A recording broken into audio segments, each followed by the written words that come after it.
Bismillahirrahmanirrahim. Assalamualaikum warahmatullahi wabarakatuh. Innal hamdalillah nahmaduhu wa nasta'inuhu wa nastaghfiruh wa na'udzu billahi ta'ala min shururi anfusina wa min sayyiati a'malina. Man yahdihillahu fala mudilla lahu wa man yudlil fala hadiya lahu. Asyhadu an la ilaha illallah wahdahu la syarika lah wa asyhadu anna Muhammadan abduhu wa rasuluh.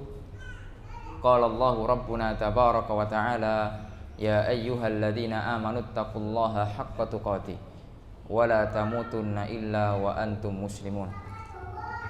Alhamdulillah, bersyukur kita kepada Allah rabbuna tabaraka wa ta'ala yang telah mengumpulkan kita di masjid yang sama-sama kita cintai ini, tentunya dalam rangka untuk belajar agama Allah Subhanahu wa ta'ala, untuk kemudian mengetahui syariat-syariat Allah Subhanahu wa ta'ala yang telah diwajibkan kepada hambanya. Ma'asyiral muslimin rahimani wa rahimakumullah, para jamaah sekalian. Allah, ada sebuah tema yang akan kita bahas. Ini tentang masalah apa judulnya? Lupa saya. Generasi pemuda hebat. Nah, sekarang di sini yang hadir pemuda atau petua? Pemuda atau petua? Campur ya. Ya, ala kulli hal insyaallah yang sudah sepuh-sepuh jiwanya muda gitu ya. Jadi keturunan yang ingin menjadi generasi hebat. Itu sangat diperhatikan agama kita, agama Islam ya, anak-anak muda. Karena kenapa? Karena mereka adalah estafet penerus generasi yang sudah ya. Tidak ada orang yang hidup terus ya. Jadi umat ini adalah regenerasi. Umat Nabi Muhammad SAW ya, mereka itu adalah penerus Nabi Muhammad SAW. Ya, jadi ciri umat Nabi Muhammad SAW adalah mereka yang meneruskan estafet dakwahnya. Allah Subhanahu wa ta'ala mengatakan di dalam Al-Quran, Qul, katakanlah, hadhihi sabili, ini adalah jalanku, ad'u ilallah ya, yang mana aku berdakwah di jalan Allah ya. Lihat, ini kata para ulama, ad'u ilallah, jadi berdakwah ikhlas karena Allah. Jadi dakwah itu bukan karena golongan, mengajak kepada dirinya, mengajak kepada organisasinya, mengajak kepada ormasnya, mengajak kepada benderanya, tidak. Tapi berdakwah itu mengajak kepada Allah ala basiratin. Ad'u ilallah ala basiratin. Yang pertama itu faedahnya adalah harus kita berdakwah ikhlas karena Allah. Ala basiratin, di atas ilmu. Orang-orang yang berdakwah tanpa dilandasi dengan ilmu, dakwanya bukan dakwah yang hak, akan tapi dakwah yang batil. Bagaimana dia akan menyerukan ini yang hak, ini yang tidak hak, kalau dia tidak memiliki ilmunya, kalau dia tidak memiliki filternya? Oleh karena ma'asyiral muslimin rahimani wa rahimakumullah ya, ana wa manittaba'ani. Kemudian Allah Subhanahu wa taala menutup ayat ini dengan apa? Ana wa manittaba'ani. Tugas dakwah menyeru umat kepada Allah di atas ilmu adalah tugasku, kata Rasulullah SAW, ana dan pengikutku. Dan ini adalah kekhususan umat Nabi Muhammad SAW. Kalau umat dahulu, Nabi mati, turunkan Nabi lagi. Jadi umatnya tidak harus berdakwah. Ada Nabi lagi, ganti Nabi lagi, ganti terus Nabi. Sampai Nabi itu banyak sekali. Ya, dikatakan oleh para ulama 124.000 Nabi. Ya, banyak sekali. Tapi umatnya Nabi Muhammad SAW itu adalah mereka penerus estafet dakwahnya. Oleh karena yang dikatakan dalam sebuah hadis, Rasulullah mengatakan al ulama warathatul anbiya. Para ulama adalah pewarisnya para nabi. Ini menunjukkan bahwasanya ini ada regenerasi, ya, karena tidak akan kita hidup terus-menerus selamanya. Islam sangat memperhatikan para pemuda, ya, karena masa-masa muda adalah masa-masa yang kuat di antara dua kelemahan. Ya, di dalam surat Ar-Rum Allah Subhanahu wa taala mengatakan tentang masa-masa muda.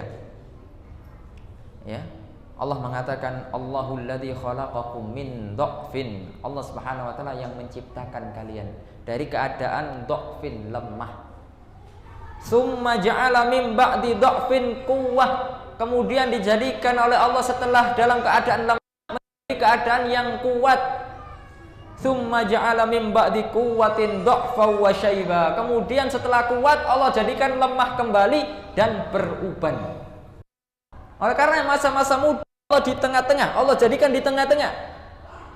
Lemah yaitu masa-masa bayi, masa-masa kecil, kita tidak punya kekuatan, harus diceboki, kemudian tuntun, digendong, lemah. Masa-masa muda setelahnya adalah masa-masa yang kuat. Lalu kemudian masa-masa berikutnya, masa-masa tua, keluar ubannya. Jadi keluar uban itu ciri-ciri apa? Hah? Tua. Gak ada bayi keluar uban. Ada nggak? Ya, bayi ajaib. Ma'asyiral muslimin rahimani wa rahimakumullah. Lalu kemudian umat Islam ketika menyerukan tentang masalah pemuda, mereka sudah, Allah Subhanahu wa taala sudah menyiapkan. Allah Subhanahu wa taala sudah menyiapkan pedomannya agar pemuda-pemuda ini menjadi generasi hebat, dan contohnya terlalu banyak. Ya, contohnya sangat banyak sekali. Umat-umat terdahulu, ya saya kasih contoh beberapa. Mereka yang tumbuh hidup dan kemudian menjadi generasi-generasi hebat muslim sejati. Bahkan sebagainya dijamin masuk surga oleh Allah Subhanahu wa taala dari karangan para sahabat. Di antara contoh yang pertama adalah Zaid bin Sabit. Siapa? Zaid bin Sabit. Ini dihafal. Yang hafal nanti yang bawa hadiah tak?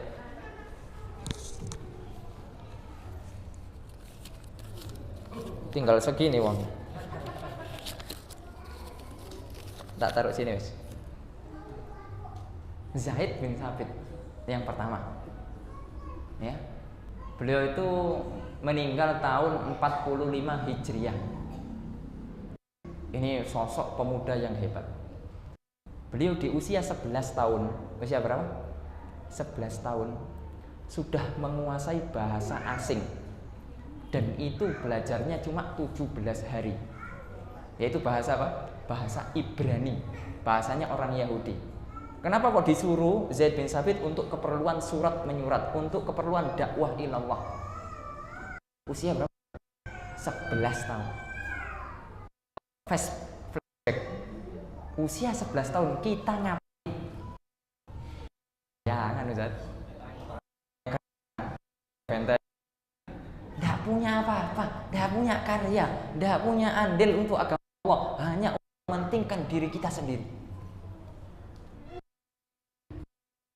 Ada yang salah di dalam pendidikan kita. Nah ini 11 tahun sudah menguasai bahasa asing. Ya. Coba di sini siapa yang menguasai bahasa Inggris cuma 17 hari? Ini duitnya 300.000, ngacung angkat tangan. 17 hari ngewes bahasa Inggris. Ya, bahasa asing lah, bahasa Arab. Susah Ustaz. Bahasa Indonesia aja masih agak susah. Bahasa Indonesia yang bahasa sendiri aja agak susah. Subhanallah, lihat. Bukan hanya itu. 11 tahun berikutnya, beliau di usia 22 tahun. Kepala berapa? Kepala 2. Beliau menjadi komite. Kalau bahasa kita, panitia pengumpulan Al-Qur'anul Karim. Jadi Al-Quran tiap hari kita baca nih Pak, itu adalah diantara hasil payahnya pengumpulannya Zaid bin Thabit. Kira-kira pahala nggak begitu? Kemana Katanya besar nggak? Besar Pak, terhadap agama loh. Itu termasuk hifdzud, menjaga. Dikumpulkan Al-Quran itu dari berbagai macam pelepah-pelepah kurma yang ditulis dari sana, dikumpulkan jadi satu. Sampai sekarang kita mati. Itu diantara bentuk penjagaan Allah terhadap Al-Quran. Allah mengatakan inna nahnu nazzalna dzikra wa inna lahu lahafidun. Sesungguhnya kami yang menurunkan Al-Quran, kami sendiri yang akan menjaganya. Oleh karenanya ketika ada orang yang coba-coba untuk merubah satu huruf pun di dalam Al-Quran, pasti akan ketahuan, pasti. Ya, ma'asyiral muslimin rahimani wa rahimakumullah, itu contoh yang pertama. Ya, dihafal. Bin Sabit wafatnya tahun 45.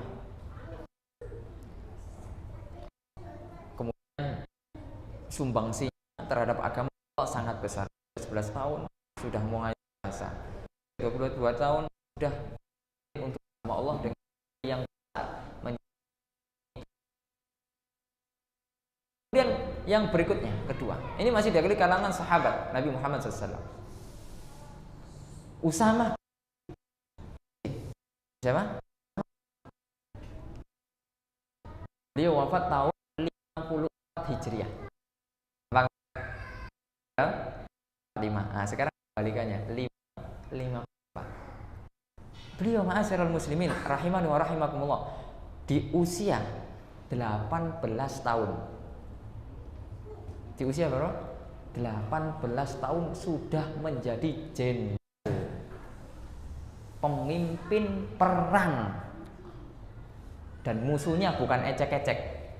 Siapa musuhnya? Bangsa yang besar, yaitu Romawi. Dulu itu ada besar, dua bangsa besar yang menguasai dunia, Romawi dan Persia. Persia gugur dulu, kalah dengan kaum muslimin. Romawi ini ya karena dia masih kaya agama, gitu ya, agak gugurnya, tapi gugur. Oh belum gugur Romawi ini. Ya. Allah SWT mengatakan ada surat Rum namanya tentang masalah Romawi. Ya. Kemudian agak-agak belakangan. Dikatakan Huli Batir Rum. Ya. Pasukan Romawi telah kalah. Siapa pemimpin perangnya? Usamah bin Zaid. Usia berapa? 18 tahun. Luar biasa Pak. 18 tahun itu baru lulus apa? SMA. Kalau sekarang kita lulus SMA jadi ketua apa? OSIS. Ya sih mending nggak apa-apa. Ketua upacara gitu ya. Asalkan bukan ketua yang macam-macam. Ya.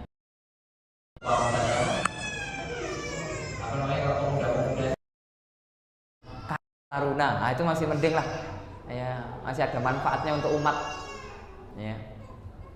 Kemudian contoh yang berikutnya, ini kita agak mundur ke belakang, yaitu seorang khalifah yang saleh, seorang khalifah yang adil, yaitu Umar bin Abdul Aziz. Umar bin Abdul Aziz ini masih keturunannya Umar bin Khattab. Jadi Umar bin Khattab, cerita singkat. Beliau kan biasanya keliling. Beliau mendengar ada seorang gadis dan ibunya yang jualan susu. Jualan apa? Susu. Kata ibunya berkata kepada anak gadisnya, "Ya binti, wahai anak gadisku, ikhliti al-laban bil ma." Campur susu itu dengan air. Ya, agar keuntungannya lebih besar. Ya. Karena kan kalau dicampur susu dengan air itu kan banyak, tambah banyak, terus dijual di pasar. Kata anaknya, "Wahai bunda, bukankah oleh Amirul Mukminin Umar bin Khattab radhiyallahu taala anhu, bukankah perbuatan seperti ini sudah dilarang, tidak diperbolehkan oleh Amirul Mukminin Umar bin Khattab radhiyallahu taala anhu?"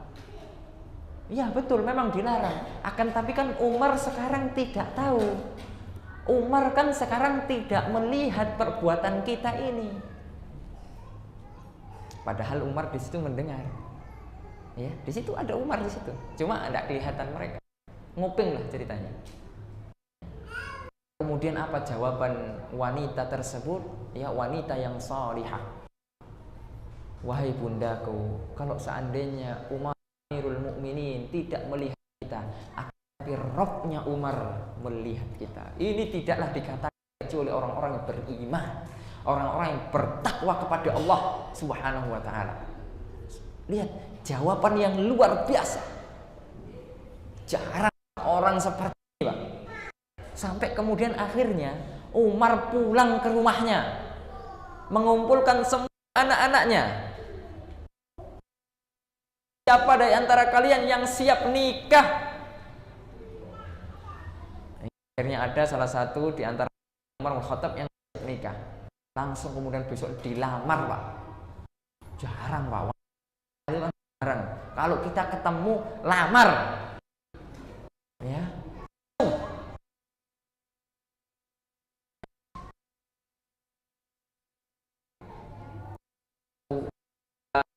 Seorang nikah istri kemudian menikah dengan seorang akhirnya yang namanya Abdul Aziz. Ya.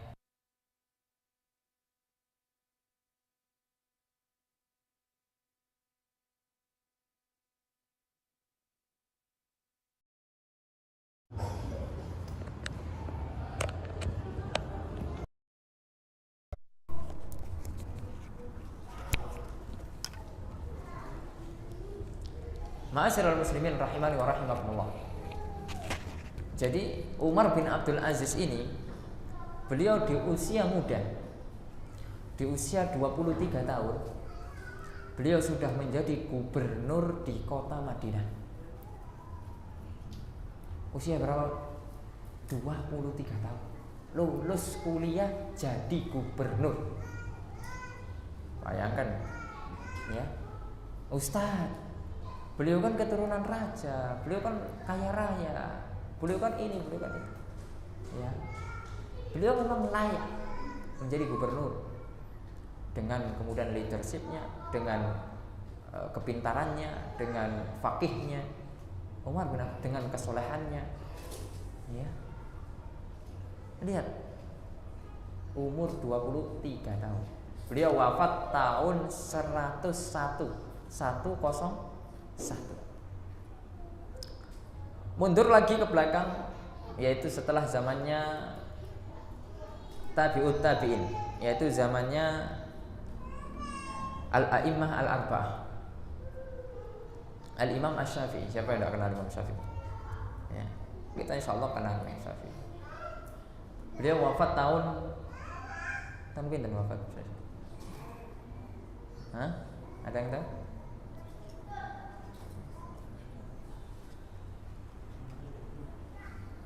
Jangan ngarang, jangan mengarang-ngarang, nanti marah Imam Syafi'i.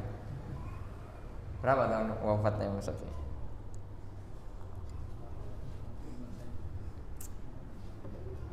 Al-Imam Asy-Syafi'i wafat tahun 204 Hijriah, abad ketiga, awal abad ketiga. Ya. Apa yang kemudian dilakukan oleh Al-Imam Asy-Syafi'i di waktu mudanya? Dan juga kalau masalah hafalan itu semua, Pak, hampir semua para ulama itu hafalan dari muda sudah. Beliau di antara prestasinya yang kemudian menggemparkan dunia, di usia 15 tahun sudah menjadi mufti di Masjidil Haram. Kalau sekarang mungkin ya jabatannya seperti ketua MUI pusat. Apa? Umur berapa? 15 tahun, Pak. Baru masuk SMP. Ini kan menunjukkan bahwasanya pendidikan mereka itu luar biasa. Orang tua mereka itu luar biasa. Ya. Jalur pendidikannya itu dahulu berbeda dengan jalur pendidikan sekarang. Sekarang orang baru dikasih kesempatan itu setelah lulus kuliah, setelah ini dan itu. Padahal di usia-usia belia orang itu sudah mampu, akan tapi orang tidak dikasih kesempatan. Ya. Ini kesalahan di zaman sekarang ini. Ya. Contoh. Kalau di kampung-kampung kita, ya, di kampung kita atau kita pernah masuk sebuah kampung, itu imamnya rata-rata muda atau tua? Tua. Bahkan Masya Allah tajwidnya itu luar biasa. Alhamdulillahi Rabbil Alamin. Pernah dengar? Pernah, Pak. Ya. Sudah tidak jelas lagi. Ya. Kenapa kok tidak diserahkan kepada yang muda-muda? Kecuali memang tidak ada lagi, ya, dia muadzin, dia imam sekaligus makmum. Tapi ini ada loh, para pemuda yang sudah hafiz, yang sudah hafal Al-Quran, tidak dikasih kesempatan. Ini pendidikan yang salah. Ya, yang ada di negeri kita ini. Padahal untuk menjadi imam tidak harus menunggu tua. Yang paling penting dia tahu fikih menjadi imam dan memiliki hafalan Al-Quranul Karim. Ya. Di dalam sebuah hadis dikatakan ya ummukum aqra'ukum li kitabillah. Yang mengimami kalian adalah orang-orang yang paling jago tentang masalah Al-Qur'annya. Untuk masalah umur itu levelnya belakangan. Ya. Jadi tidak harus tua. Kebanyakan di kita karena sudah salah paham, jadi imam itu harus yang tua, harus yang sepuh. Tidak diperhatikan masalah bacaannya. Mau dia benar, mau dia salah, ya, mau dia cepat, ya, rata-rata orang itu yang disukai apa? Cepat, ya, apalagi kalau apa? Ramadan, ya, antum terawih di mana? Yang pokoknya yang paling cepat, itu yang dicari, jujur, ya, kita mungkin begitu, ya atau tidak? Misalnya di Arehan satu malam satu juz, tentunya satu juz itu biasanya 1 jam lebih 15 menit lah. Sedangkan di masjid kampung ya, 15 menit 23 rakaat lewat. Bahkan di sebagian kota 7 menit. Itu saya malu betul. Ya. Semenjak saya di Mesir itu sudah diolok-olok sama teman-teman saya dari luar negeri. Ini di Indonesia masa sholat begini, sholat apa? Saya juga bingung jawabnya. Mau dijawab ini bukan di Indonesia tapi negeri India, malu, bohong. Ya. Tapi ketika mendengar seperti itu malu. Itu kan sudah viral ke seluruh negeri itu, viral. Ya, yang sholat 23 rakaat 7 menit. Ya, itu bukan sholat tapi senam. Iya, bukan sholat, senam. Ya, bagaimana sholat begitu? Sholat itu ada namanya tumakninah. Tumakninah itu adalah kembalinya ruas-ruas dari tubuh kita kembali ke asalnya. Itu namanya tumakninah. Ya, orang rukuk harus ruas-ruasnya itu ikut. Jadi bukan rukuknya sekedar rukuk gini, lurus. Kemudian i'tidal sampai ruas-ruasnya itu balik lagi ke tempatnya. Begitu juga dengan sujud. Duduk di antara dua sujud, begitu kembali lagi. Itu yang namanya tumakninah. Ya. Sekarang orang sujudnya belum nyentuh apa? Tanah sudah naik. Rukuk belum sempurna sudah naik. Ini yang realita yang ada. Dan itu malah banyak disenangi orang. Ya. Karena apa? Viral, karena apa? Lebih cepat, menghemat waktu, subhanallah. Masa iya tarawih menghemat waktu? Sedangkan di bulan-bulan Ramadan kita diperintahkan untuk apa? Memanfaatkan waktu untuk ketaatan kepada Allah. Ma'asyiral muslimin rahimani wa rahimakumullah. Ya, Imam Syafi'i, Imam Syafi'i rahimahullah 15 tahun sudah menjadi mufti. Ya, yang paling penting kan dia berilmu. Itu syaratnya itu. Ya, bukan masalah umur yang muda dan tidak muda. Ya. Kemudian kita mundur ke zaman yang jauh di belakang, ini lebih dekat kepada kita, yaitu Muhammad Al-Fatih. Siapa? Muhammad Al-Fatih. Siapa Muhammad Al-Fatih?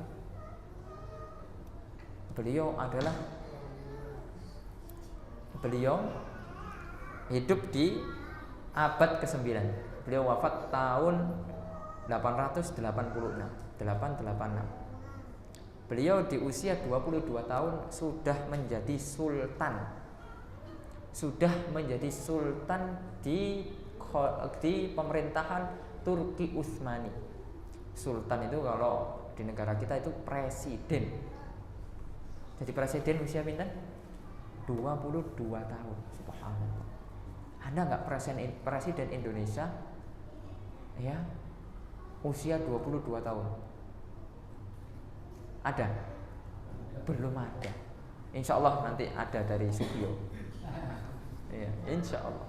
Biar jalannya Sugio ini agak bagus. Kalau nggak presiden kayaknya nggak bagus-bagus. Ma'asyiral muslimin rahimani wa rahimakumullah. Lihat, saya bawakan beberapa contoh itu untuk kemudian introspeksi diri. Itu menunjukkan bahwasanya contoh Islam bukan hanya memerintahkan agar kita menjadi generasi hebat, tapi sudah dipraktekkan oleh orang-orang terbaik. Ya, itu tandanya bahwa Islam telah memberikan panduan yang lengkap, yaitu Al-Quranul Karim dan Sunnah Nabi Muhammad SAW. Oleh karenanya, ketika pendidikan itu salah dari awal, maka hasilnya juga akan salah. Ya, hasilnya tidak akan maksimal.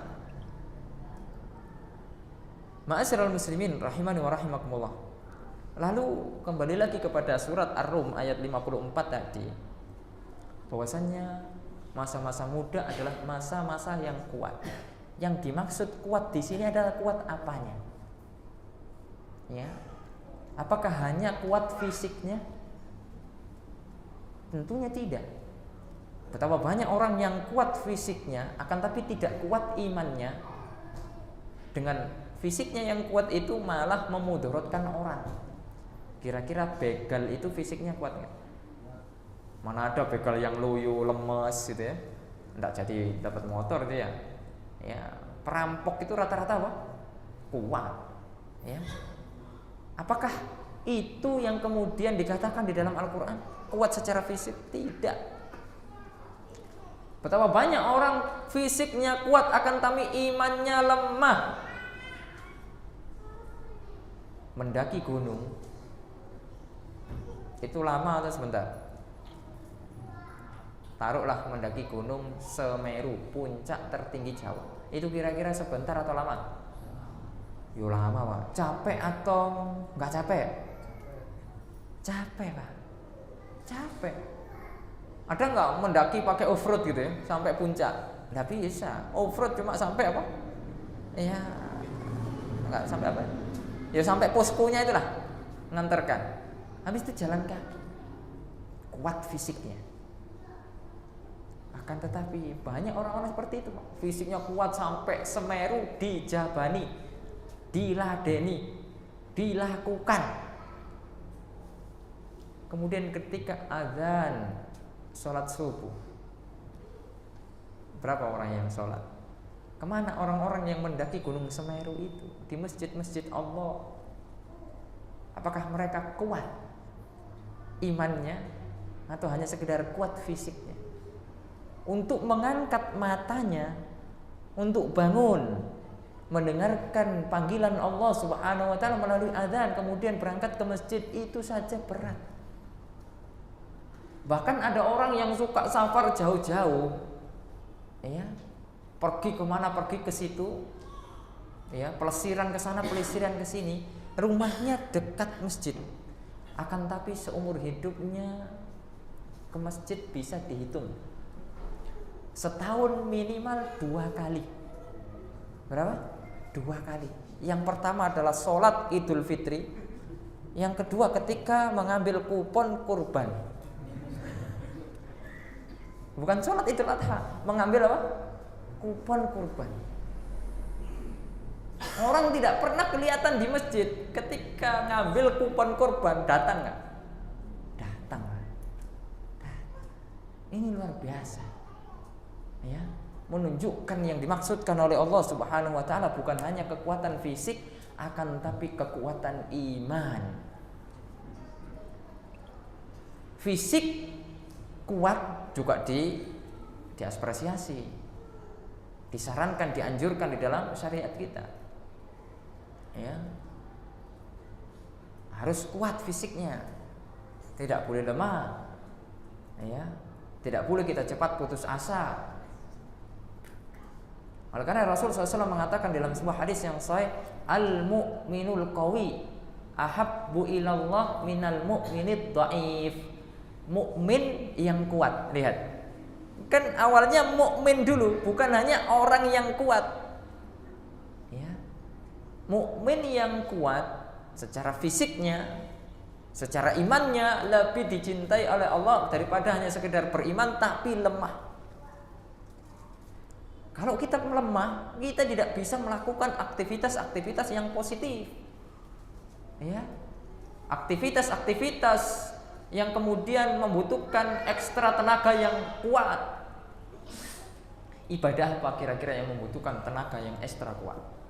Di dalam agama Islam banyak. Haji.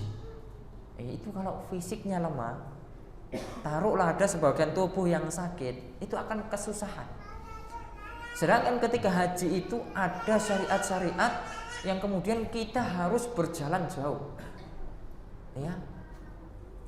Ada contohnya ketika kita melakukan perjalanan dari Mina ke Arafah, ya, itu hampir 10 kilo, ya. 10 kilo itu jauh apa? Dekat. Ya kalau motoran dekat. Tapi kalau jalan kaki lumayan, ya.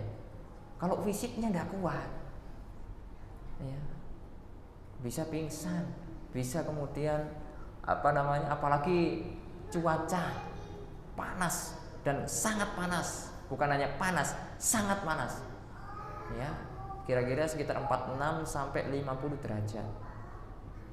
Bukan hanya kemudian panas menyengat begitu, anginnya panas, anginnya itu loh panas, ya, ketera angin. Kalau di sini kan panas, kemudian ketera angin dingin, ISIS, ya toh. Tapi kemudian kalau di sana tidak, anginnya lebih panas. Kemudian di antara ibadah yang membutuhkan fisik yang sangat ekstrem, jihad fisabilillah. Bagaimana mungkin orang-orang yang lemah akan ikut jihad fisabilillah, berperang di jalan Allah, yang mana itu adalah puncaknya Islam, ya. Di antara ibadah yang kemudian membutuhkan fisik yang sangat kuat adalah tolabul ilmi, belajar agama. Kalau belajar agama kita loyo, lemes, ngantuan, ya susah, ya susah, ya. Oleh karenanya, ma'asyiral muslimin rahiman wa rahimakumullah, kekuatan iman, kekuatan fisik. Setelah kita meneliti, setelah kita mengkaji Al-Quranul Karim, minimal karakter pemuda yang hebat, generasi penerus yang hebat itu memiliki 4 karakter, ya. Yang pertama adalah dia hebat, ya, sebagai hamba Allah, ya, dia hebat sebagai apa? Hamba Allah. Sehebat apapun orang-orang yang sekarang yang bisa bikin sesuatu, bikin teknologi-teknologi, tapi kalau dia bukan hamba Allah, ya, maka tidak hebat. Allah Subhanahu wa Ta'ala ceritakan di satu surat penuh tentang pemuda hebat. Kira-kira surat apa? Kira-kira surat apa? Hampir sepekan sekali kita baca. Al-Kahfi atau Yasin? Al-Kahfi atau Yasin? Benar. Al-Kahfi. Di surat tersebut diceritakan tentang pemuda-pemuda hebat, ya, yang diceritakan oleh Allah Subhanahu wa taala, ya, yaitu ketika zamannya pemuda-pemuda Ashabul Kahfi itu ada penguasa yang sangat zalim, kafir tentunya, kemudian memaksa rakyatnya untuk mengikuti akidah sesatnya, keyakinan sesatnya. Kalau tidak mau, imma dipenjara, disiksa ataupun dibunuh. Ya, sehingga orang-orang kembali murtad. Orang-orang yang beriman kalau yang tidak kuat murtad. Kemudian pemuda Ashabul Kahfi ini mereka tidak mau, ya, untuk mengikuti keyakinan sesat sang raja tersebut. Sampai kemudian dipanggil oleh raja. Lalu sang pemuda ini, beberapa pemuda ini ditawarkan beberapa hal, ya. Yang pertama adalah ditawarkan harta, ya, karena ini kan godaan-godaan manusia, ya, fitnah syahwat, ditawarkan harta. Siapa yang tidak suka harta? Akan tapi pemuda ini kalau beriman kepada Allah lebih memilih keimanannya daripada hanya sekedar harta yang itu akan ditinggal, tidak akan menemaninya di akhirat kelak. Kemudian yang kedua, ditawari jabatan. Mau jadi apa? Menteri, mau jadi komisaris, mau jadi apa? Silahkan. Gubernur, Kapolres, Pak Lurah, Pak Camat. Mau jabatan apa? Silahkan. Tak kasih, tak tempatkan di tempat strategis. Taruhlah begitu. Ya, orang yang tidak kuat imannya mau, tapi ini ingin mempertahankan imannya, tidak mau. Kemudian ditawari lagi, ya, yaitu ditawari wanita yang sangat cantik, dan cantiknya itu ijma, tidak ada khilaf, ya, karena kan kalau wanita-wanita sekarang cantiknya kadang khilaf, ada yang mengatakan cantik, ada yang mengatakan tidak cantik, ya, khilaf. Tapi ini cantiknya ijma, ya, betul-betul cantik. Akan tapi dia lebih memilih keimanannya, tidak mau. Ya, tentunya raja geram dong. Ya, sudah ada nih. Tentunya sang raja ini geram. Kok ini ditawari ini tidak mau, itu tidak mau, semuanya kok tidak mau. Padahal yang lain ketika dikasih ini, ditawari ini, mau-mau aja mereka. Ini kok pemuda ini berbeda. Sampai kemudian pemuda itu melarikan diri, kabur, dikejar tapi kabur. Alhamdulillah kemudian mereka menemukan sebuah goa, akhirnya masuk. Karena mereka capek, mereka tertidur. Dan mereka tertidur selama 309 tahun. Lama gak tidurnya? Lama. Singkat cerita mereka tertidur, kemudian bangun setelah 300 berapa? 9 tahun. Namanya orang baru tidur setelah dikejar-kejar. Jadi mereka itu ada yang lapar. Kemudian salah satu bilang, ayo beli makanan sana di pasar, ya. Sampai kemudian akhirnya mereka, salah satu dari mereka beli makanan, ya. Di saknya itu masih ada lah uang-uang apa, ya, susuk-susuk itu kan masih ada biasanya, ya. Masih ada uang, belilah, beli makanan. Baik, kita nantikan sholat dulu atau ya nanti adzan sholat. Oh lanjut ya. Baik, silakan. Allahu Akbar.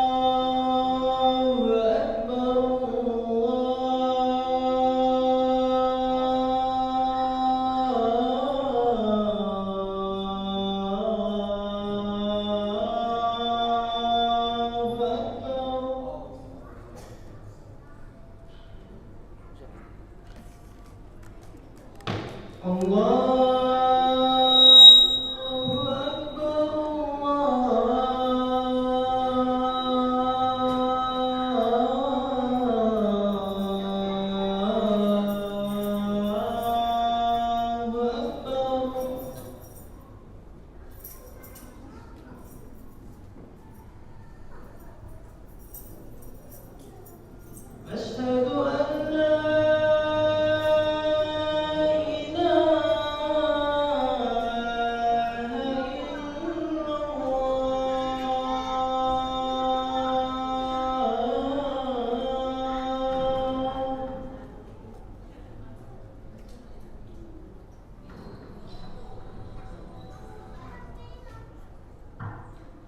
أشهد أن لا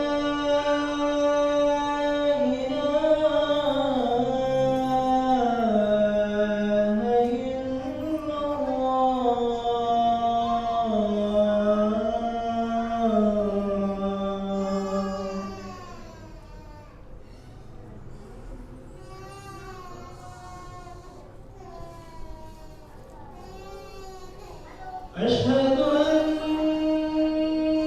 محمد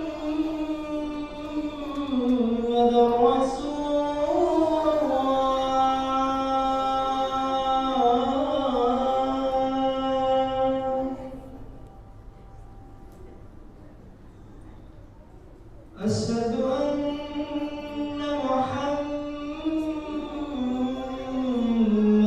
رسول الله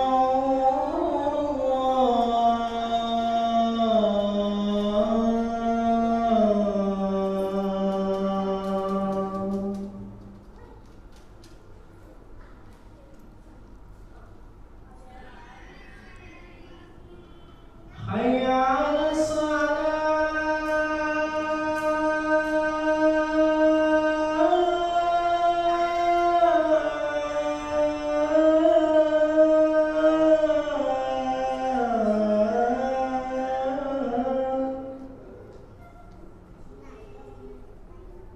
حي على الصلاة حي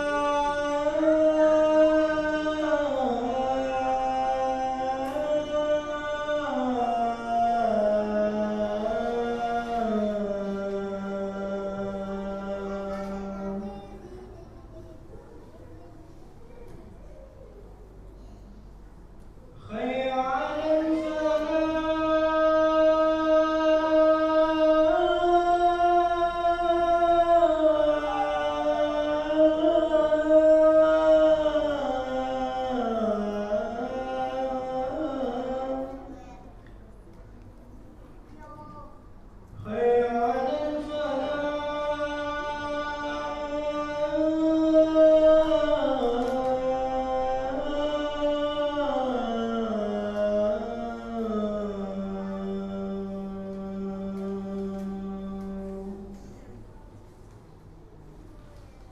الله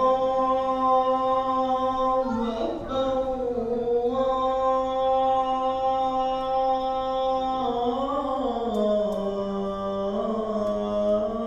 الله أكبر لا إله إلا الله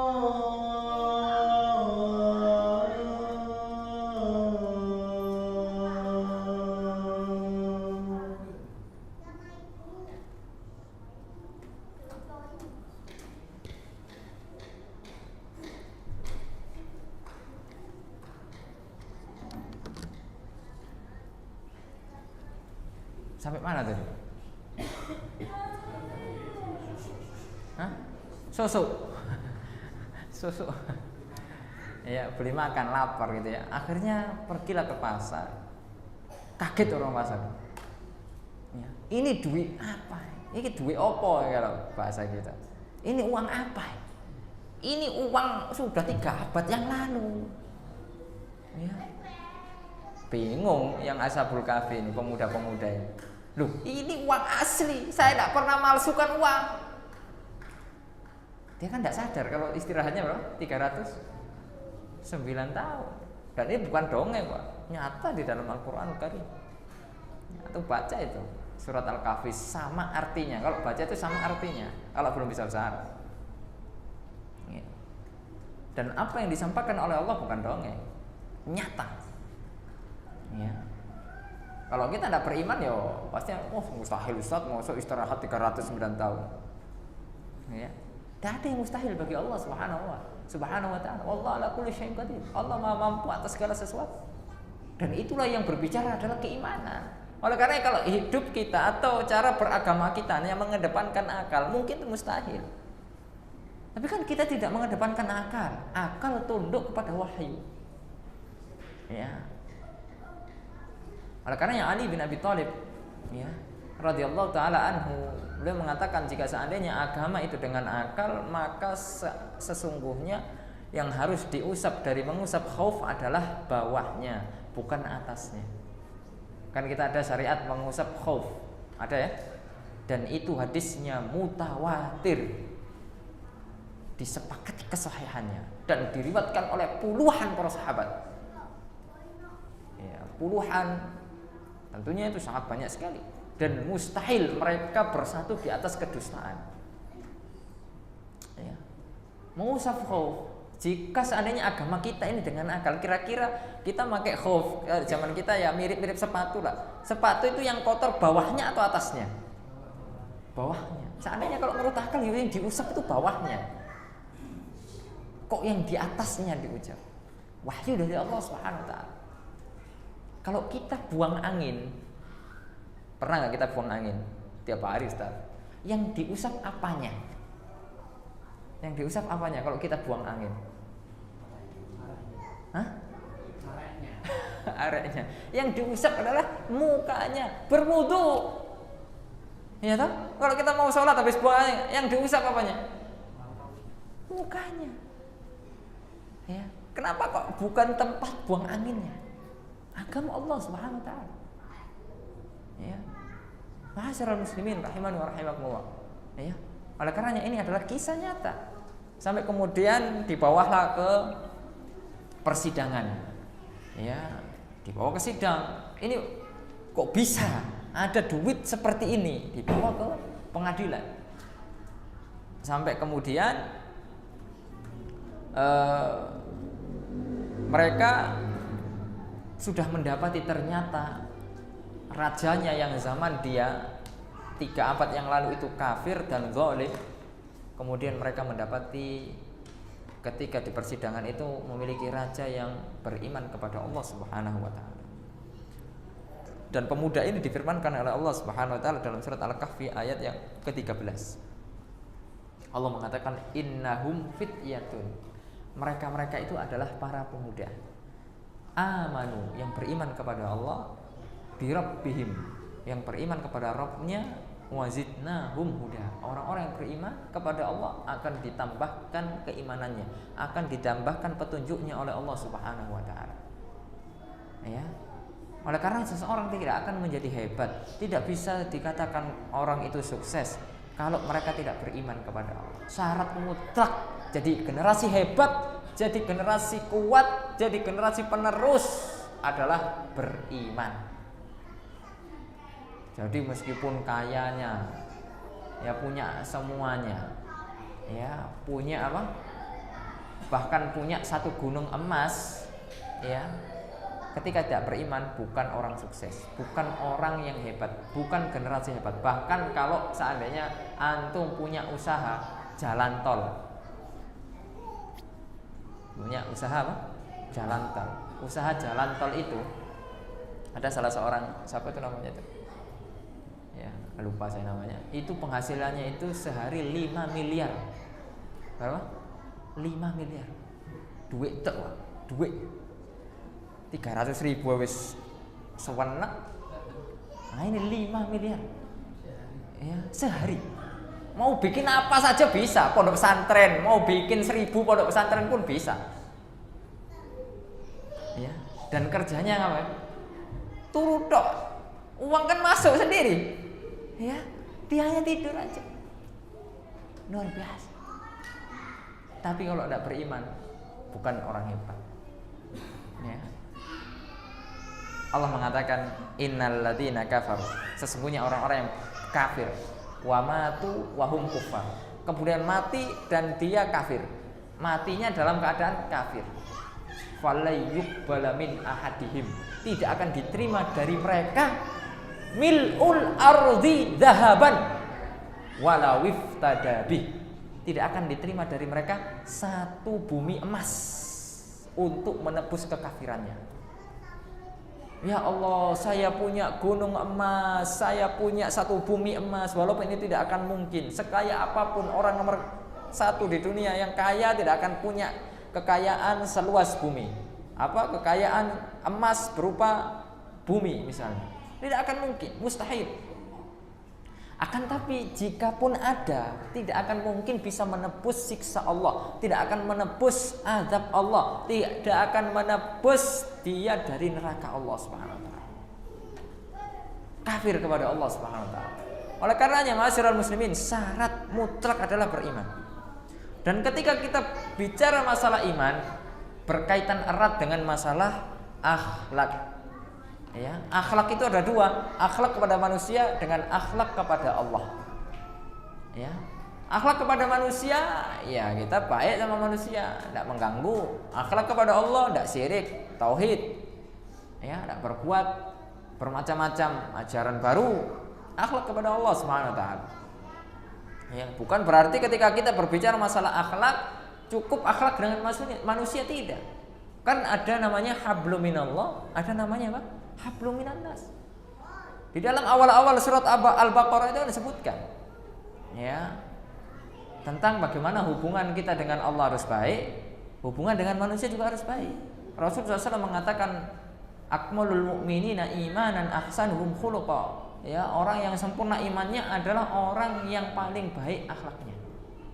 Ya, orang yang paling baik akhlaknya itu yang sempurna iman. Jadi aplikasi dari akidah yang benar, dari keyakinan yang benar, dari tauhid yang benar adalah akhlak yang baik. Menjaga hubungannya dengan Allah baik, menjaga hubungannya dengan manusia. Ma'asyiral muslimin rahimani wa rahimakumullah. Di antara akhlak kepada Allah Subhanahu wa taala yang harus kemudian kita perhatikan, yang pertama adalah membenarkan semua berita yang datang dari Allah. Apapun itu, di dalam Al-Qur'an dan As-Sunnah yang sahihah, yang sahih. Ya. Itu akhlak kepada Allah, membenarkan. Kayak tadi, ya, istirahat berapa tahun? 300. Percaya enggak? Ya harus percaya. Enggak percaya bahaya loh. Orang yang enggak percaya meragukan Al-Qur'an bahaya. Bisa terjatuh ke dalam nawaqidul Islam, pembatal ke Islam, bahaya. Satu huruf pun kita enggak percaya dengan Al-Qur'an, satu ayat kita enggak percaya dengan Al-Qur'an, bahaya. Hati-hati. Ini bukan masalah remeh, ini akidah. Akidah Ahlussunnah wal Jamaah. Meyakini Al-Qur'an otentik, dijaga Allah. Ya, betapa banyak orang sekarang cerdas, diberikan kecerdasan, diberikan sampai gelarnya profesor, doktor dan lain sebagainya, tapi sesat. Mereka tidak memiliki kesucian hati, mereka tidak memiliki kebersihan hati. Kemarin saya diceritakan oleh Ustaz Abdul Zain hafizahullah taala ketika ketemu di Gresik kemarin. Beliau sedang kuliah S3 di salah satu perguruan tinggi di Indonesia dengan jurusan tafsir. Di antara pertemuan pertama kali kuliah, kata beliau, profesor yang ngajar gembong liberal sudah meragukan Al-Qur'an. Bahaya. Subhanallah. Lihat. Meragukan Al-Qur'an. Bayangkan. Oleh karenanya kata Syekhul Islam Taimiyah rahimahullah, ya, orang-orang yang diberikan kecerdasan saja tidak cukup. Pintar cerdas itu saja tidak cukup. Butuh kemudian kesucian hati, kebersihan hati. Percuma kalau kemudian kita cerdas tapi sesat. Buat apa? Oleh karena Syekhul Islam mengatakan apa? Utu zakaan walam yu'tu zakaan. Seseorang itu diberikan kecerdasan akan tapi tidak diberikan kesucian hati. Sehingga kecerdasannya itu malah membangkang aturan Allah, malah menentang Allah Subhanahu wa taala, menentang Al-Qur'anul Karim. Ini kan bahaya. Ya, bahaya sekali. Ya, oleh karenanya ma'asyiral muslimin rahimani wa rahimakumullah, di antara akhlak kepada Allah adalah membenarkan apa yang datang dari Allah. Di antara kisah yang kemudian diceritakan oleh Allah Subhanahu wa taala banyak, ya, kisah-kisah, ya. Di antara isi Al-Qur'an kan kisah-kisah. Ya. Kemudian apa? Akidah, tauhid. Ya. Lalu kemudian tentang masalah ibadah, kewajiban-kewajiban. Allah Subhanahu wa taala mengisahkan tentang kaum Nabi Lut. Penyimpangan kaum Nabi Lut. Apa kira-kira penyimpangan kaum Nabi Lut? Hah? Kalau zaman kita apa? LGBT. Apa? LGBT. Apa singkatan LGBT? Bingung juga saya. Apa LGBT? Wis ngono kuwi pokoke. Nanti cari sendiri. Ya. Allah Subhanahu wa taala berfirman, ya, menceritakan tentang perbuatan kedurhakaan kaum Nabi Lut ini. Dan surat Al-A'raf Allah mengatakan innakum lata'tunar rijal syahwatan min dunin nisa. Penyimpangannya adalah orang yang menempatkan syahwatnya, meletakkan syahwatnya pada laki-laki. Laki-laki ketemu laki-laki, terong makan terong. Bahaya. Bukan pada perempuan. Fitrahnya dari zaman dulu namanya menyalurkan syahwat itu laki-laki ke perempuan, bukan sesama laki-laki. Dan pertama kali penyimpangan itu terjadi di kaumnya Nabi Lut.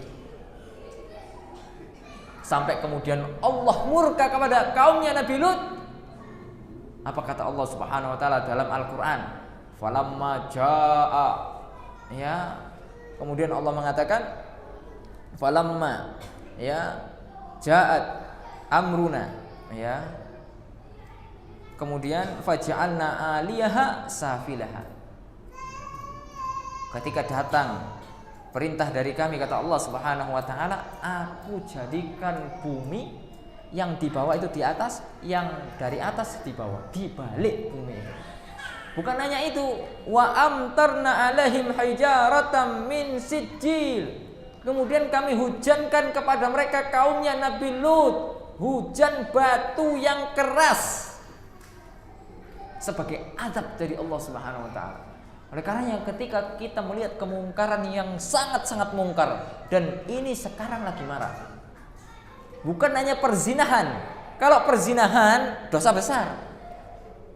Zina, laki-laki perempuan dosa besar enggak? Dosa besar. Tapi secara fitrah normal enggak? Normal, laki-laki perempuan. Tapi keadaan kaum Nabi Lut sudah dosa besar tapi tidak normal. Sehingga hukumannya beda. Hukumannya kalau berzina itu dilihat, dirinci. Muhsan wa ghairu muhsan. Muhsan raja mati. Sampai mati. Zina muhsan yang sudah pernah menikah zina, dirajam sampai mati. Kalau yang ghairu muhsan dicambuk 100 kali, diasingkan dari negerinya. Ya, diasingkan, dibawa ke Nusa Kambangan sana. Ya. Atau dibawa pokoknya di mana, di penjara atau diapain. Itu Wonosalam dan lain sebagainya. Atau di apa tempatnya rumah sakit jiwa atau apa. Itu apa?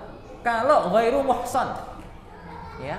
Nah, kalau homoseks, ya, kaumnya Nabi Lut itu azabnya berat, dihukum mati, dan cara menghukumnya ditempatkan di lantai yang paling atas. Kalau ada gedung di Indonesia berapa lantai gedung paling tinggi?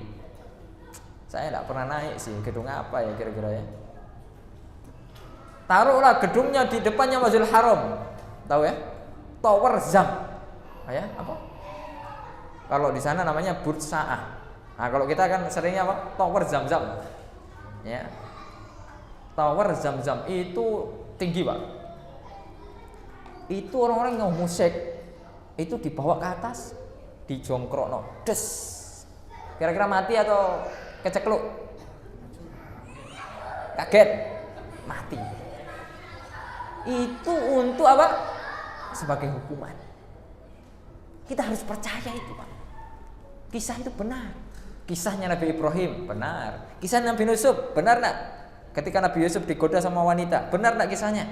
Benar. Kita harus percaya. Ya.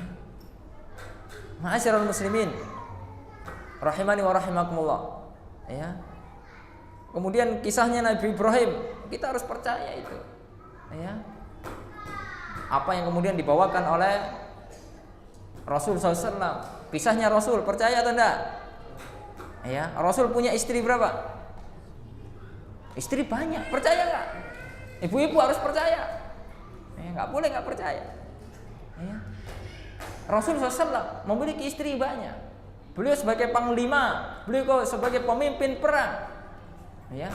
Ceritanya luar biasa dahsyat. Ya, beliau ditinggal mati ayahnya, ditinggal mati kemudian oleh ibunya, tinggal mati oleh kakeknya, pamannya. Kita harus percaya cerita-cerita itu, karena itu bukan dongeng, dan itulah yang layak untuk kita ceritakan kepada anak-anak kita. Jangan kemudian ceritanya SpongeBob, boboho. Ya, itu merusak generasi-generasi muslim yang diketahui oleh teman-teman atau adik-adik kita. Kartun-kartun, pinipin, ya, tidak tahu lagi dengan sahabat, tidak tahu lagi dengan para pejuang Islam, tidak tahu lagi, tidak kenal. Ketika kita bawakan kisah, siapa mereka? Saking jauhnya kita dengan ajaran Islam. Kalau tontonan-tontonan di televisi, pemain-pemain sepak bola, artis-artis Nusantara, penyanyi-penyanyi, vokalis-vokalis, kenal, tahu. Para sahabat tidak tahu. Ketika disebutkan dengan Khawla binti Tha'labah, siapa dia? Tidak tahu, Ustaz. Ketika disebutkan Asma binti Abi Bakar, siapa? Tidak tahu, Ustaz. Ketika disebutkan para salaf, ya, Andola, disebutkan sahabat-sahabat mungkin yang belum pernah, tidak sering kita tidak baca. Padahal kitab-kitab sirah bertebaran, dan itu akan membawa hati kita akan lembut membaca sirah-sirah mereka. Oleh karena ma'asyiral muslimin rahimani wa rahimakumullah, yang pertama adalah membenarkan kisah-kisah. Kemudian yang kedua adalah menerima dan mengamalkan aturan Allah Subhanahu wa taala. Ya. Jadi ilmu kita ini kan terbatas, sedangkan ilmu Allah itu sangat luas. Buktinya ilmu Allah sangat luas itu Allah mengatakan di dalam firman-Nya, "Wa ma tasqutu min waraqatin illa ya'lamuha." Tidaklah daun itu turun, gugur, kecuali Allah mengetahui jumlahnya, di mana turunnya, detik apa, dan di semua tempat Allah tahu. Kalau kita mungkin tahu hanya di depan rumah kita, tapi Allah dengan luasnya ilmunya di seluruh dunia Allah tahu kapan gugurnya, warna apa saja yang gugur, nama daunnya daun apa saja yang gugur, Allah tahu.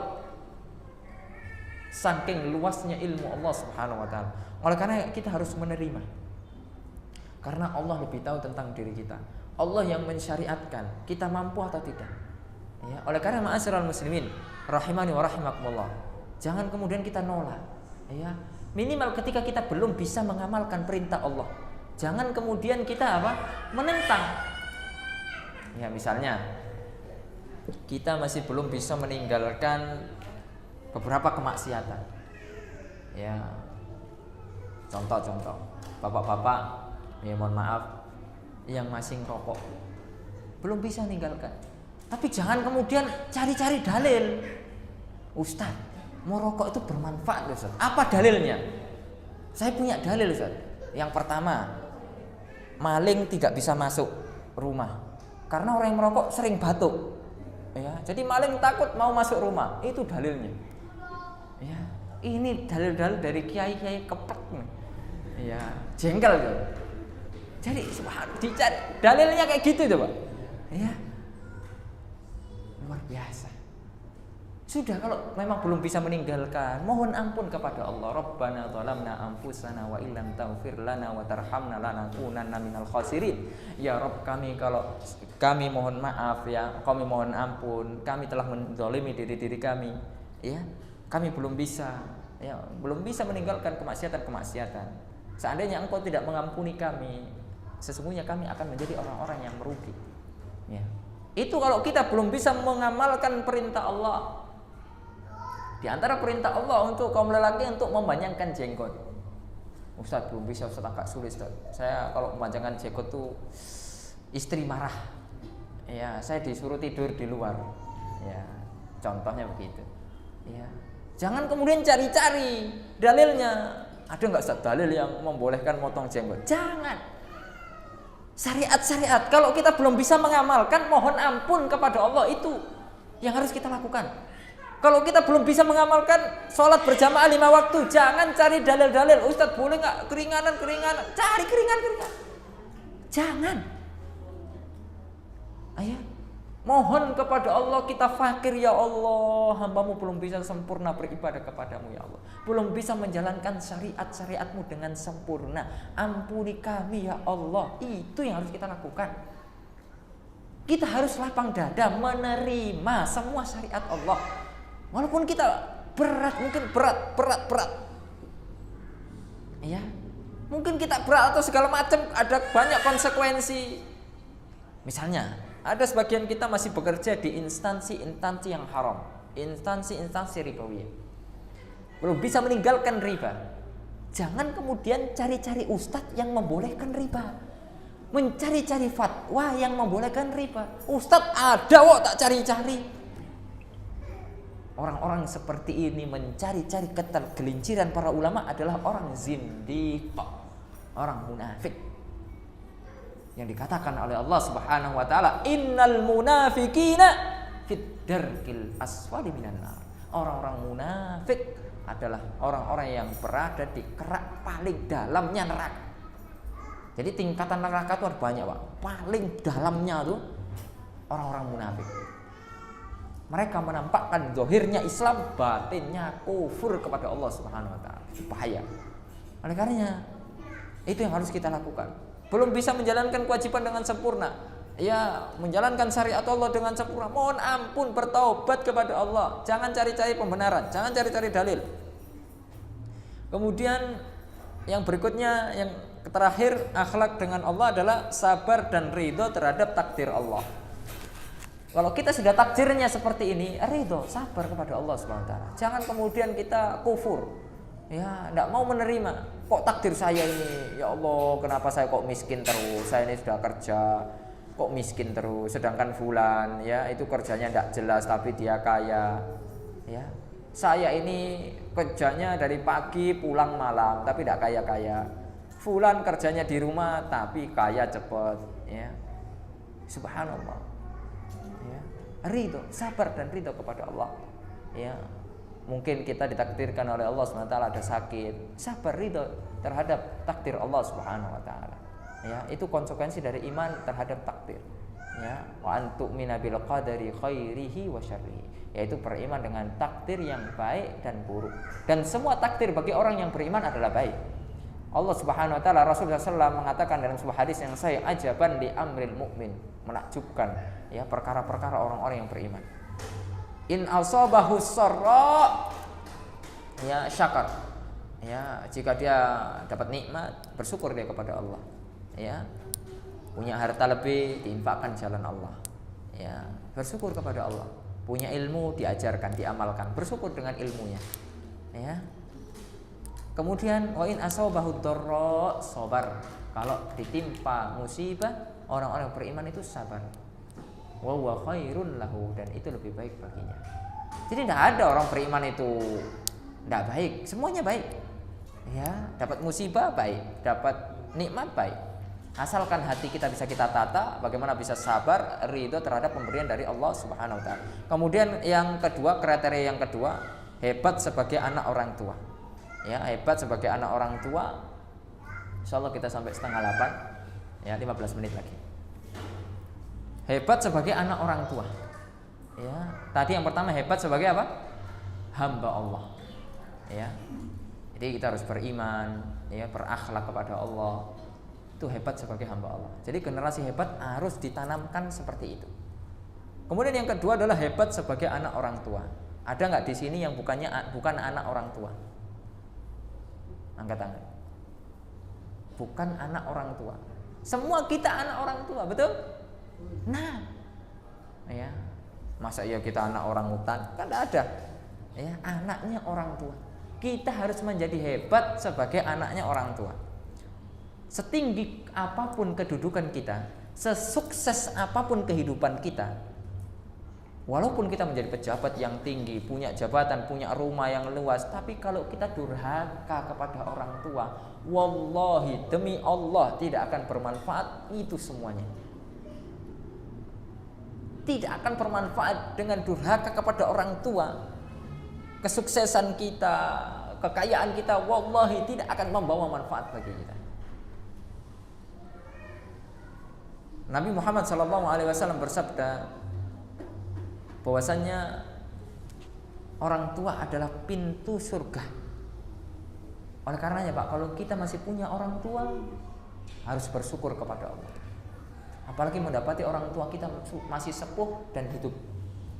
Wallahi itu adalah kenikmatan yang besar.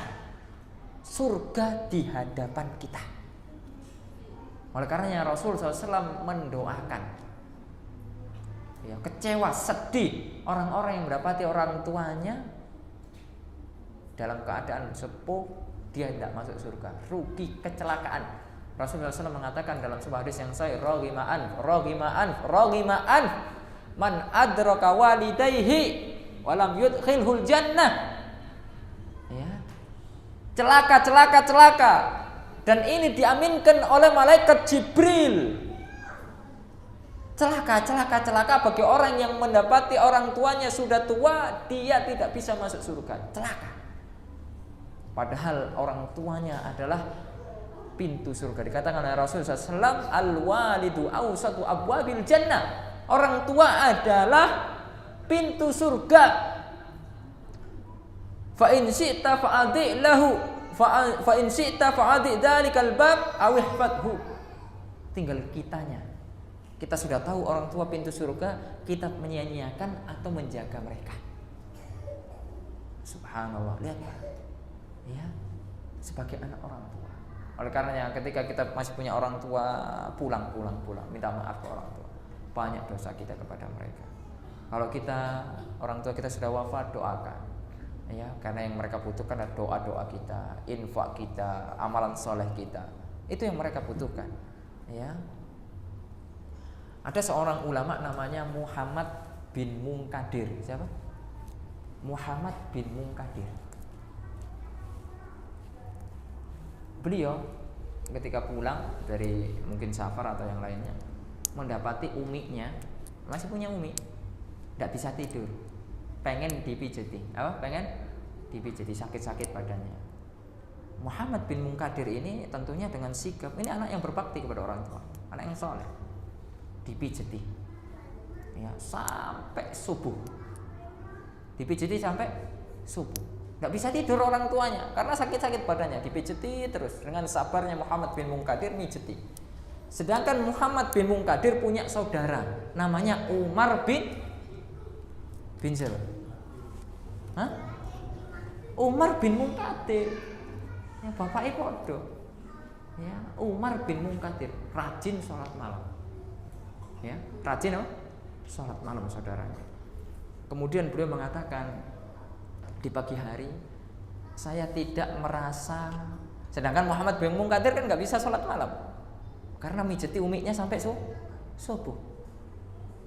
Saya tidak malu, kata Muhammad bin Munkadir, dengan saudaraku yang sholat semalaman suntuk sedangkan saya mijeti orang tua. Saya yakin bahwasannya mijeti orang tua merupakan amalan yang paling mulia, lebih mulia daripada hanya sholat malam. Lihat, ya, ini wajib berbakti kepada orang tua. Salat malam paling mentok hukumnya apa? Paling mentok hukumnya sunnah. Berbakti kepada orang tua mentoknya hukumnya apa? Wajib. Ketika wajib dengan yang sunnah berbarengan, yang didahulukan yang mana? Yang wajib. Itu kaidahnya. Ingat, ya. Antum lagi salat sunnah, tahiyatul masjid, rawatib. Qomat sudah dikumandangkan, ya, baru 1 rakaat, baru Allahu Akbar. Kira-kira dibatalkan ikut berjamaah karena sudah dilakukan, ataukah diteruskan sholat sunnahnya sampai selesai baru ikut berjamaah? Apa sesuai kaidah? Dibatalkan, ya. Kecuali dikecualikan oleh para ulama kalau sudah rakaat kedua, kan sholat sunnah 2 rakaat dan dia sudah ruku, maka diselesaikan dulu sampai diyakini bahwasanya dia tidak ketinggalan takbiratul ihram, ya, karena mendapati takbiratul ihram imam itu utama, ya. Oleh karenanya dikatakan oleh, ya, Rasulullah SAW, barang siapa yang mendapati takbiratul ihram, ya, imam selama berapa? Selama 40 hari ya akan dijaga dari api neraka. Ya. Ini berat atau enggak? Berat, Pak. Ya, berat. Ya, kita ini banyak dari kita minal masbukin. Ya, orang-orang yang suka masbuk. Ya, sampai imamnya pun masbuk. Ya. Subhanallah. Lihat. Ya, kita tidak semangat. Kalah. Sedangkan para ulama, ya lupa saya namanya itu, ya. Mereka selama 40 tahun tidak pernah ketinggalan takbiratul ihram. Puluhan tahun. Gimana itu, Pak? Istiqomahnya itu. Ya, kita berat. Istiqomah itu berat. Ya, ma'asyiral muslimin rahimahullah. Berhebat sebagai anaknya orang tua. Dan kewajiban berbakti pada orang tua itu digandengkan dengan tauhid. Tauhid wajib enggak? Kalau sesuatu digandengkan dengan sesuatu yang wajib digandengkan dengan sesuatu, maka hukumnya sama, wajib. Sesuatu yang haram digandengkan, maka hukumnya apa? Sama-sama haram. Itu kaidahnya, ingat ya. Digandengkan nih. Ya, oleh karenanya itu kaidah asalnya, kecuali ada dalil-dalil yang menyatakan itu tidak wajib. Ya, oleh karena Al-Imam Abu Hanifah berdalil dengan sebuah ayat di dalam Al-Qur'an, Al-Kautsar, inna a'tainakal kautsar fasholli li rabbika wanhar. Salatlah kalian kepada Allah dan sembelihlah hewan kurban. Salat hukumnya apa? Wajib. Berarti menyembelih hewan kurban hukumnya wajib. Itu hukum asalnya. Oleh karena Imam Abu Hanifah mengatakan menyembelih hewan kurban hukumnya wajib. Ya, barang siapa yang tidak menyembelih dosa berarti. Itu konsekuensinya. Meskipun jumhur ulama dengan dalil-dalil yang lain, maka menyimpulkan bahwasanya hukum kurban, menyembelih hewan kurban adalah sunnah muakkadah, ditekankan. Ya. Dan ini kewajiban berbakti kepada orang tua digandengkan dengan masalah tauhid. Allah mengatakan dalam surat Al-Isra, ya, kita sudah hafal semua ayatnya, ya, wa qada rabbuka alla ta'budu illa iyyah. Ya, sembahlah Allah, ya, jangan kemudian menyekutukan Allah, ya, wabil walidaini ihsana. Berbaktilah kalian kepada kedua orang tua kita. Ya. Oleh karena ma'asyiral muslimin rahimani wa rahimakumullah, banyak salah kita dengan orang tua kita, maka ya segeralah minta maaf. Ya, minta maaf juga enggak harus nunggu hari raya setahun sekali, enggak. Setiap kita punya salah, kita minta maaf kepada orang tua, minta ridho kepada orang tua. Ya, jangan sampai orang tua kita sedih, ya, mikirin kita karena kita tidak berprestasi. Kalau nangis bahagia, alhamdulillah. Kalau nangis karena sumpek mikirin kita bermasalah terus, itu hati-hati. Ya. Para ulama mengatakan membuat nangis orang tua, bukan nangis haru, itu bagian dari durhaka kepada orang tua. Ya, oleh karenanya Al-Imam Adz-Dzahabi dalam kitabnya Al-Kabair, beliau punya kitab Al-Kabair, yaitu dosa-dosa besar, meletakkan di antara 10 dosa besar, ya, 10 besar gitu ya, masuk 10 besar gitu ya, yaitu dosa uququl walidain, durhaka kepada orang tua. Dan uququl walidain dosanya itu termasuk dosa dan akan disegerakan azab oleh Allah di dunia. Kita bisa lihat orang-orang yang hidupnya serabutan, berantakan. Coba lihat hubungan dengan orang tuanya, pasti kacau, pasti bermasalah. Itu bagian dari azab Allah yang disegerakan. Babani muajjilani fid dunya, ada 2 bab yang disegerakan azabnya di dunia.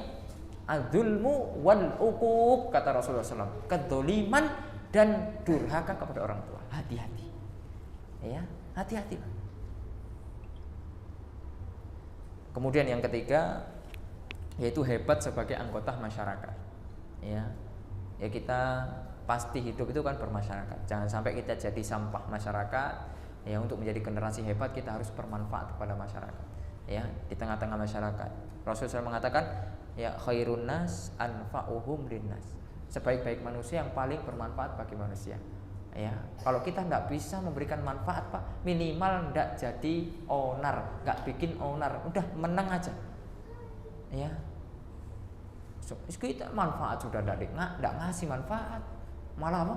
Menyulut masalah aja. Di RT itu dikit-dikit bikin masalah, dikit-dikit di kampung, dikit-dikit bikin masalah. Ya. Kalau ada kerukunan tidak pernah usul, tidak pernah bikin apa? Ya, apa namanya? Tidak pernah andil, tapi kalau ada keributan nomor 1. Subhanallah. Ya, jangan sampai kita menjadi sampah masyarakat. Untuk menjadi generasi hebat, kita harus bermanfaat di masyarakat. Ya, dimulai dari hal-hal yang kecil sampai kemudian hal-hal yang besar. Kita bisa memberikan lapangan pekerjaan kepada masyarakat kita, ya. Kita bisa memberikan manfaat agama kepada masyarakat kita kalau kita punya ilmu. Apa yang kita miliki itu bisa membantu masyarakat kita. Ya. Kita ajarkan ilmu yang kita miliki kepada masyarakat, ilmu baca Al-Qur'an, ilmu ngaji, mengantarkan ke surga Allah Subhanahu wa taala. Kemudian yang terakhir, ma'asyiral muslimin rahimani wa rahimakumullah, yaitu kita harus hebat sebagai abdi negara. Generasi-generasi hebat yang sudah kita sebutkan contohnya, ya, mereka itu bukan hanya berjasa dalam agama Allah, tapi mereka berjasa di negara, dalam urusan negara. Oleh karena kalau kita diamanai oleh Allah Subhanahu wa taala sebagai abdi-abdi negara, ya, ada yang secara resmi, ada yang tidak resmi. Kayak kita banyak tidak resmi, ya. Ada yang resmi seperti PNS, ya, seperti anggota Polri, TNI, itu harus dimaksimalkan untuk betul-betul menjaga negara dan agama Allah Subhanahu wa taala. Ya.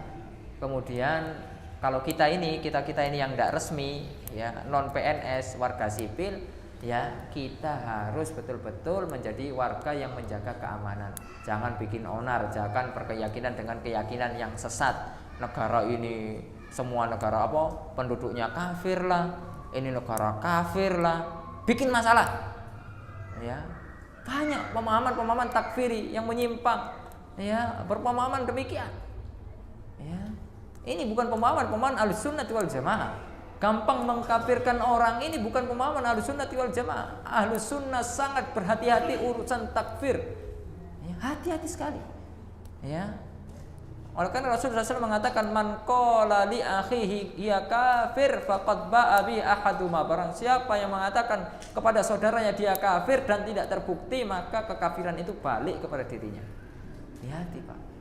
Agama kita tidak pernah mengajarkan kita gampang mengkafirkan orang, gampang menyesatkan orang, tidak. Ya, kita beragama itu agar semakin takut kepada Allah, untuk kita amalkan ilmu itu. Ya. Oleh karena ma'asyiral muslimin rahimani wa rahimakumullah, kita harus menjaga keamanan sehingga keamanan kita stabil, ya, negara bisa berjalan, kita bisa tenang, ya. Taulah antum cerita negara-negara, kalau kita mau apa namanya cerita itu nanti jam 12 baru selesai, ya, ngantuk, ya. Nantilah kesempatan yang lain, ya, tentang bagaimana keadaan negara-negara Timur Tengah yang mereka keamanannya sekarang kacau balau, ya. Itu karena apa? Provokasi orang-orang yang tidak bertanggung jawab, orang-orang yang kemudian hanya menginginkan kehancuran terhadap negaranya, orang-orang yang tidak cinta negaranya, ya. Kita mencintai negara kita karena kita bisa beribadah secara aman di negara tersebut, ya, bukan ta'assub, ya, bukan kemudian kita membabi buta cinta buta, enggak. Ya, karena alhamdulillah ibadah-ibadah di negeri kita ini dikoordinir oleh aparat-aparat pemerintahan.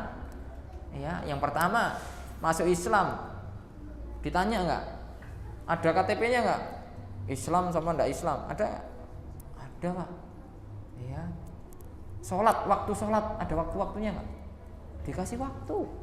Ya, sini ada enggak? Enggak ada. Ya, pakai online bisa. Ya, atau pakai jam Al-Fajr, itu sudah ada itu. Ya. Zakat, ada nggak badan zakat? Ada, Basnas. Ada yang lain-lain. Ya. Puasa, ditentukan waktunya.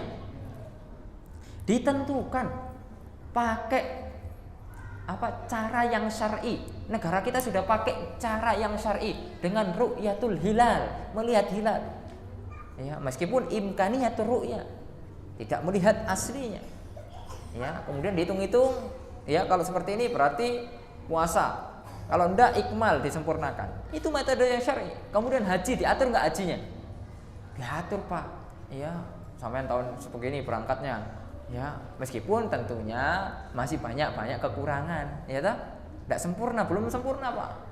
Ya negara kita ini masih banyak kekurangannya. Salah satu kekurangannya apa? Gara-gara haji talangan ini loh. Haji jadi lama Pak. Ya, iya tak? Gara-gara riba. Haji talangan itu kan riba Pak. Lamongan berapa lama haji? Oh lama. Ya.